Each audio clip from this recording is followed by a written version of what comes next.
ಬರುವ ಮಳೆಗಾಲ ಹತ್ತಿರವಾಗ್ತಿರುವ ಈ ಸಮಯದಲ್ಲಿ ಬೆಂಗಳೂರಿನ ರಸ್ತೆಗಳ ಸ್ಥಿತಿ ಈಗಲೇ ಭಾರೀ ಆತಂಕ ಮೂಡಿಸ್ತಿದೆ.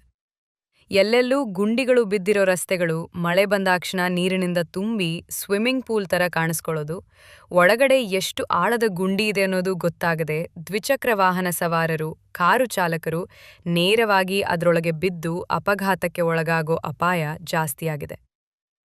ಇತ್ತ ಮರಗಳ ಹಳೆಯ ಕೊಂಬೆಗಳು, ರೆಂಬೆಗಳು ಬಲವಾದ ಗಾಳಿಗೆ ಒಡೆದು ರಸ್ತೆಯಲ್ಲಿ ನಡೆಯೋ ಜನರ ಮೇಲೆ, ವಾಹನಗಳ ಮೇಲೆ ಬೀಳೋದು ಕೂಡ ಈಗ ಸಾಮಾನ್ಯ ಸಂಗತಿಯಾಗ್ಬಿಟ್ಟಿದೆ. ಈಗಲೇ ಇಂಥ ಪರಿಸ್ಥಿತಿ ಇದ್ರೆ ಇನ್ನೂ ಜೂನ್ ತಿಂಗಳಲ್ಲಿ ಮಳೆಗಾಲ ಶುರುವಾದ್ಮೇಲೆ ಏನಾಗ್ಬೋದು ಅನ್ನೋ ಭಯ ಜನರಲ್ಲಿ ಕಾಣಿಸ್ತಿದೆ. ಇದ್ರ ಮಧ್ಯೆ ಬುಧವಾರ ಬೆಂಗಳೂರಿನಾದ್ಯಂತ ಸುರಿದ ಭಾರೀ ಮಳೆ ಅಕ್ಷರಶಃ ನಗರದ ಜನಜೀವನವೇ ಅಸ್ತವ್ಯಸ್ತ ಮಾಡಿಬಿಟ್ಟಿದೆ.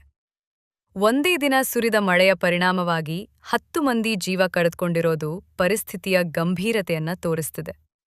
ಬೌರಿಂಗ್ ಆಸ್ಪತ್ರೆ ಆವರಣದಲ್ಲಿ ಗೋಡೆ ಕುಸಿದು 7 ಜನ ಸಾವನ್ನಪ್ಪಿದ್ದು, ಇನ್ನು 3 ಮಂದಿ ಬೇರೆ ಬೇರೆ ಅವಘಡಗಳಲ್ಲಿ ಮೃತಪಟ್ಟಿದ್ದಾರೆ.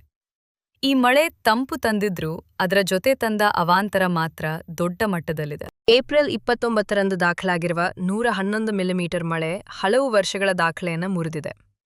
ಕೇವಲ 1 ಗಂಟೆಯಲ್ಲೇ ಗುಡುಗು, ಮಿಂಚು, ಆಲಿಕಲ್ಲು ಮಳೆ ಜೊತೆ ಗಂಟೆಗೆ ಸುಮಾರು 75 ಕಿಲೋಮೀಟರ್ ವೇಗದ ಗಾಳಿ ಬೀಸಿದ ಪರಿಣಾಮ ನಗರದೆಲ್ಲೆಡೆ ಮರಗಳು ಉರುಳಿವೆ, ವಿದ್ಯುತ್ ವ್ಯತ್ಯಯ ಉಂಟಾಗಿದೆ, ರಸ್ತೆಗಳು ನೀರಿನಿಂದ ತುಂಬಿಕೊಂಡಿವೆ. 170ಕ್ಕೂ ಹೆಚ್ಚು ಮರಗಳು ಧರೆಗುರುಳಿದ್ದು, 400ಕ್ಕೂ ಹೆಚ್ಚು ಕೊಂಬೆಗಳು ಮುರಿದು ಬಿದ್ದಿವೆ. 60ಕ್ಕೂ ಹೆಚ್ಚು ಕಡೆ ಜಲಾವೃತ ಸ್ಥಿತಿ ಉಂಟಾಗಿ ಜನರು ಸಂಕಷ್ಟಕ್ಕೆ ಸಿಲುಕಿದ್ದಾರೆ. ಇಂತಹ ತೀವ್ರ ಮಳೆಯ ನಡುವೆಯೂ ಹವಾಮಾನ ಇಲಾಖೆ ಇನ್ನೂ 2 ದಿನಗಳ ಕಾಲ ಇದೇ ರೀತಿಯ ಗುಡುಗು ಸಹಿತ ಮಳೆಯಾಗುವ ಸಾಧ್ಯತೆ ಇದೆ ಅಂತ ಎಚ್ಚರಿಕೆ ನೀಡಿದೆ. ಬೆಂಗಳೂರು ಮಾತ್ರ ಅಲ್ಲ, ತುಮಕೂರು, ಹಾಸನ, ಚಿಕ್ಕಬಳ್ಳಾಪುರ ಭಾಗಗಳಲ್ಲೂ ಆಲಿಕಲ್ಲು ಮಳೆಯ ಸಂಭವ ಇದೆ ಅಂತ ಹೇಳಲಾಗಿದೆ. ಚಿತ್ರದುರ್ಗ, ತುಮಕೂರು, ಚಿಕ್ಕಮಗಳೂರು ಜಿಲ್ಲೆಗಳಿಗೆ ಆರೆಂಜ್ ಅಲರ್ಟ್ ಘೋಷಣೆ ಮಾಡಲಾಗಿದೆ. ಅಂದ್ರೆ ಪರಿಸ್ಥಿತಿ ಇನ್ನೂ ಗಂಭೀರವಾಗುವ ಸೂಚನೆ ಇದೆ. ಈ ಮಳೆಯ ಪರಿಣಾಮವಾಗಿ ನಗರದಲ್ಲಿ ತಾಪಮಾನ ಕೂಡ ತಕ್ಷಣವೇ ಸುಮಾರು 10 ಡಿಗ್ರಿ ಮಟ್ಟಿಗೆ ಇಳಿಕೆಯಾಗಿದ್ದು, ಬಿಸಿಲಿನಿಂದ ಬಳಲುತ್ತಿದ್ದ ಜನರಿಗೆ ತಾತ್ಕಾಲಿಕ ತಂಪು ಸಿಕ್ಕಿದ್ರೂ ಅದರ ಬೆಲೆ ತುಂಬಾ ಭಾರಿಯಾಗಿದೆ ಅನ್ನೋದರಲ್ಲಿ ಅನುಮಾನವೇ ಇಲ್ಲ. ಹವಾಮಾನ ತಜ್ಞರ ಪ್ರಕಾರ ಇತ್ತೀಚಿನ ಅವಧಿಯಲ್ಲಿ ಇದು 3ನೇ ಬಾರಿ ಸಂಭವಿಸಿದ ತೀವ್ರ ಆಲಿಕಲ್ಲು ಮಳೆಯಾಗಿದ್ದು, ಹವಾಮಾನ ವೈಪರೀತ್ಯದ ಸ್ಪಷ್ಟ ಲಕ್ಷಣ ಅಂತ ಹೇಳಲಾಗುತ್ತಿದೆ. ಇದೀಗ ಪ್ರಶ್ನೆ ಏನು ಅಂದ್ರೆ, ಇಂತಹ ಪರಿಸ್ಥಿತಿಯನ್ನ ಎದುರಿಸಲು ಸರ್ಕಾರ ಏನು ಮಾಡಬೇಕು ಅನ್ನೋದು. ಮೊದಲನೇದಾಗಿ ನಗರದ ರಸ್ತೆಗಳಲ್ಲಿರುವ ಎಲ್ಲಾ ಗುಂಡಿಗಳನ್ನ ತುರ್ತಾಗಿ ಸರಿಪಡಿಸಬೇಕು.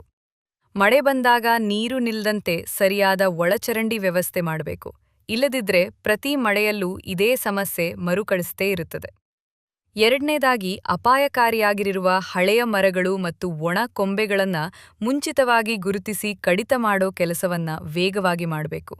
ಮಳೆಗಾಲ ಶುರುವಾದ್ಮೇಲೆ ಈ ಕೆಲಸ ಶುರು ಮಾಡಿದ್ರೆ ಅದಕ್ಕೆ ಅರ್ಥವೇ ಇರಲ್ಲ. ಇನ್ನು ನಗರದಲ್ಲಿ ತುರ್ತು ಪರಿಸ್ಥಿತಿ ನಿರ್ವಹಣೆಗೆ ಪ್ರತ್ಯೇಕ ತಂಡಗಳನ್ನು ಸಿದ್ಧವಾಗಿಡಬೇಕು.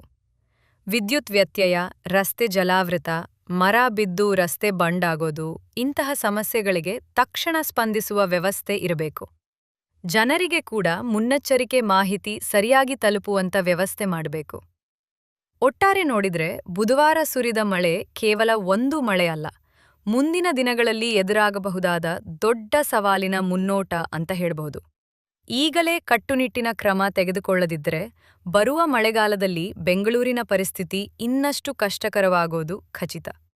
ಸಾರ್ವಜನಿಕರು ಕೂಡ ಎಚ್ಚರಿಕೆಯಿಂದಿದ್ದು, ಅಗತ್ಯವಿಲ್ಲದ ಪ್ರಯಾಣಗಳನ್ನು ತಪ್ಪಿಸುವುದು, ಮಳೆ ಸಮಯದಲ್ಲಿ ಸುರಕ್ಷಿತ ಸ್ಥಳದಲ್ಲಿ ಇರುವುದೇ ಉತ್ತಮ.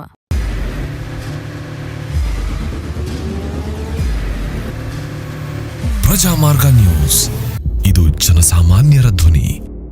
ನಮಸ್ಕಾರ. ನೀವು ನೋಡ್ತಾ ಇದ್ದೀರಾ ಪ್ರಜಾಮಾರ್ಗ ನ್ಯೂಸ್. ರಾಷ್ಟ್ರದ, ರಾಜ್ಯದ ರಾಜಕೀಯದ ಬಗ್ಗೆ ಹೆಚ್ಚಿನ ಸಿನಿಮಾ ಅಪ್ಡೇಟ್ಗಳಿಗಾಗಿ ಫಸ್ಟ್ ಲೈಕ್ ಮಾಡಿ, ಸಬ್ಸ್ಕ್ರೈಬ್ ಆಗಿ, ಹಾಗೆ ಫಾಲೋ ಕೂಡ ಮಾಡಬೇಕು.